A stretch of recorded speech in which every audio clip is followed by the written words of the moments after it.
I'm Caitlin, and today's protocol will be to show you how to set up an HPLC. There are a few precautions that you should take note of while you're using this system. One is to ensure the waste container is not overflowing. Two is to make sure you have enough solvents in your solvent bottles.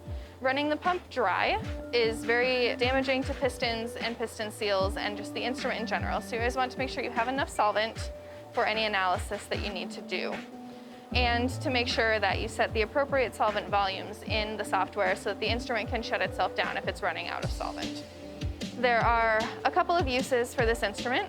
One is quantification via UV detection as you're running your samples. One example of this would be the DG quantitation analyses that we have in the Tretyakova lab SOPs, where you're looking to see the peak area of a peak that corresponds to DG to quantify the amount of DNA that's in your sample.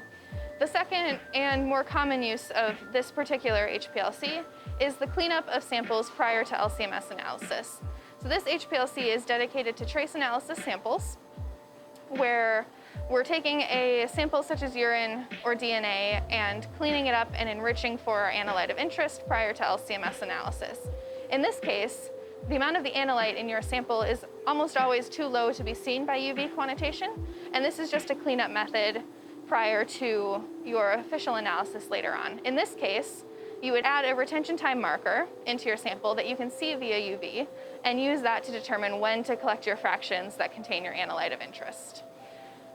So the first thing you want to do before you start anything with the HPLC is to check the waste container. So the waste container should be on the floor near the instrument, and you just want to make sure that it's not full or will be over full by the time you're finished running. Okay, so once you've checked that, the next thing is your solvents. You'll want to prepare HPLC grade solvents using Millicue water and HPLC grade organic solvents, which are in our fume hood near HPLCs 1 and 2. So once you've made your solvents with your additives, you'll sonicate each of these under vacuum for 5 minutes, and then you'll get over here to purge the instrument. So your solvents will go on top of the instrument, and you'll place the appropriate solvent line inside each bottle. Solvent will be labeled with A, and your organic solvent labeled with B. Once you have your solvents in place, you can open the door to the pump and open the purge valve. So this purge valve is here and only needs to be opened about a quarter turn. If you open the purge valve too far, you may introduce air into the system, which is the opposite of what you're trying to do. So you'll be able to feel when the purge valve is open and easy to turn as compared to when it's closed and more difficult to turn. So once you have the purge valve open, you'll come over here to the computer. The first thing you'll do is adjust the solvent fill bottles. So you'll click on these bottles to reflect the new bottles that you just put on top of the instrument. This allows the instrument to stop flow when it thinks it's running out of solvent, but it's only smart enough to know what you tell it, so you need to tell it how much solvent is in each bottle. Then you'll right-click and hit Method, and this will allow us to start purging the pump. There is not a specific purge button in this software, so we will just set the flow rate to 5 mils per minute and set the solvent composition to 100% aqueous. We'll purge this for 5 minutes, followed by switching the flow, switching the solvent composition to 100% organic for another 5 minutes. So once the purge is complete, you'll come back over to the pump and click again and close the door to the pump. So once you've purged the instrument, it's time to set up your column. The column door opens here and actually does fold all the way down as well. So you'll take your column, which should have arrows on it directing the flow as to which way the flow should be directed. So you'll take out the ends of the column and connect the front end of the column to the fitting and line here that's on the left, and the back end of the column to the line that's on the right, which is going up to the UV detector. You can place the connector that was previously holding the lines just on the counter next to the instrument. So your column will stay here. Each of these should be finger tight, and then you can close the column oven door once again. So once your column is in place, you'll come over to the computer to start equilibrating and rinsing your column. You'll turn the instrument on with this button here. This will turn on the pump, the column compartment, and the UV detector. The UV detector will say not ready for a few moments as it balances. Once you have the instrument on, you'll go back to the same method area of the pump. You'll set your flow rate to whatever the appropriate flow rate for your column is, which is generally 1 milliliter per minute. So we'll set that to 1. And then you'll set the solvent composition to 90% B. This will wash your column of any impurities that may be left over from the last time it was running, and also just get it back started to run at the conditions in which it was stored. So once you have these settings, you'll hit apply and then close the window. You'll let the column wash out at this 90% organic for about 30 minutes, followed by switching the solvent composition to whatever the starting conditions of your method are, usually a high aqueous, and allow the column to equilibrate at those conditions for a further 30 minutes. At this point, you'll want to keep an eye on the pressure and make sure that it's not fluctuating more than around 2 bar, and that it's the appropriate pressure for the column you're using. This will vary by column, but it should be similar to the pressures when you've used this column in the past. So once your column is equilibrated, you'll want to get your samples into the auto sampler. To do this, you can push the drawer to open and slide out the tray. Don't directly try to put a tray here. You want to slide it out and insert it into the white piece and then slide it back in so that you don't damage the drawer. So we have this here. You can put in your tray, and this can be a 96 well plate, or it can be a vial tray like what I'm showing here. And then we'll slide it back in. For the vial tray, you can now place vials in individual positions in this tray.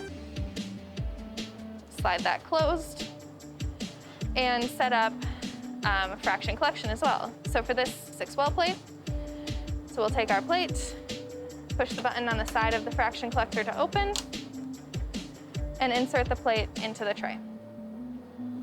Then we'll close the door again.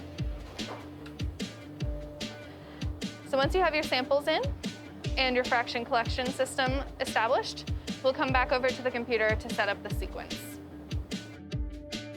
So the fraction collector has a number of options for vessels that you can collect your fractions in. Currently, it has a 96 well plate sitting inside on this 4-plate tray. You can also collect in vials in a plate that looks a little bit like this, or in Eppendorf tubes in a plate that looks a little bit like this. So to change the plates that are in the fraction collector, you'll push the button on the side to open the door, gently lift up at the front, and pull the tray straight out. You can set these aside and then place in the tray that you're interested in collecting in. Just like that. And then you can close the door and run back to the computer to set everything else up for your fraction collection. With trays for the Eppendorf tubes or the vials, the fraction collector will automatically determine what kind of tray is inside and adjust the settings accordingly. However, if you place this 4-well plate tray inside of the fraction collector, there's no way for it to determine what kind of plate you put into the tray. So for example, we use 96 well plates almost exclusively, and there is a setting in the instrument computer where you can tell it that you put a 96 well plate here. You can also put 40, I believe there are 40 vial trays in here, and collect in vials in this as well, in which case you would have to select that tray in the settings of the computer. In both the auto sampler and the fraction collector, there are different plates that you can put your samples in to inject from or to collect fractions in. In this software, you can right-click and click on Assign Well Plates for either the auto sampler or the fraction collector. And then there's a drop-down menu that allows you to choose which plate you're injecting from. So currently, they're both set to 54 vial plates. If you'd like to inject from a 96 well plate, You can scroll all the way down to the bottom, almost all the way down to the bottom, and then click the plate that's labeled 2020-1012A. And that is the latest configuration for a 9612 plate. You can click OK to select that, and the computer will let the instrument know what kind of plate it needs to inject from or collect into. Sequence. You'll click on the Sequence tab at the top of the program, and the first thing we'll look at are the sequence parameters. So this, you'll want to assign a subdirectory. This will be the folder in which the instrument will save your data.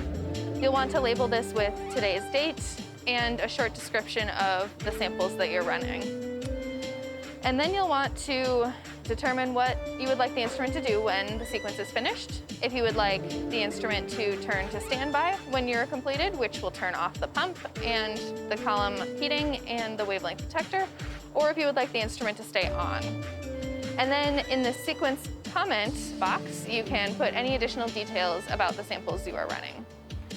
And we'll click OK to save that. And then we'll come back up to sequence again and click sequence table. And here is where you will input the information that the instrument will use to run your sequence. First is sample location, which would be where you put your samples in the auto sampler. If you click on this and click the down arrow, it actually shows you a picture of what is available in the auto sampler. So you can select from a picture of the tray, or you can put in the name of the position. Next, you'll determine a sample name, which will be used as both a file name and as information about your sample. Then a method name, where you can open and browse and select a method from any that are established on the instrument computer, and select a method. So once you've selected a method, you will input an injection volume, and then you can click OK and close the sequence table. So now you'll want to save your sequence. If you've saved this already under today's date and name, that's excellent. If not, this is where you would save as and save this sequence in your folder. And then you are ready to start running the instrument. So to do this, you'll click the sequence submission button here that says Start Sequence, and you're ready to go. So many methods that we use in the lab are already established on the instrument computer. However, if you need to modify or create your own method, there are a few settings in the computer that you'd want to take a look at. In each of these tiles, you can right-click and select Method. And this allows you to edit the instrument method. For the auto sampler, you can modify the injection volume, as well as the draw speed and the eject speed, and a few other settings that for the most part don't need to change from method to method. In the pump, you can modify your solvent composition, the solvent names, the maximum and minimum pressures, and how long your method is, as well as the timetable for the gradient during your method. In the column compartment, you can identify the temperature as to whether it is controlled or not, and what temperature you would like your column to be running at. In the wavelength detector, you can adjust the wavelength at which the VWD is monitoring, so this will be different for different compounds as each has its own maximum absorbance. And in the fraction collector, under Method, you can identify how the fraction collector is enabled using the triggers, as well as identify a timetable for when fractions should be collected. So when you're finished using the instrument, there are a few steps that you want to do to clean up your column and the instrument itself for the next person who will be using it. The first cleanup step will be to rinse any of your mobile phases out of the instrument. So you'll replace the aqueous buffer with pure Millicue water, and you'll replace your organic buffer with pure ACN or methanol.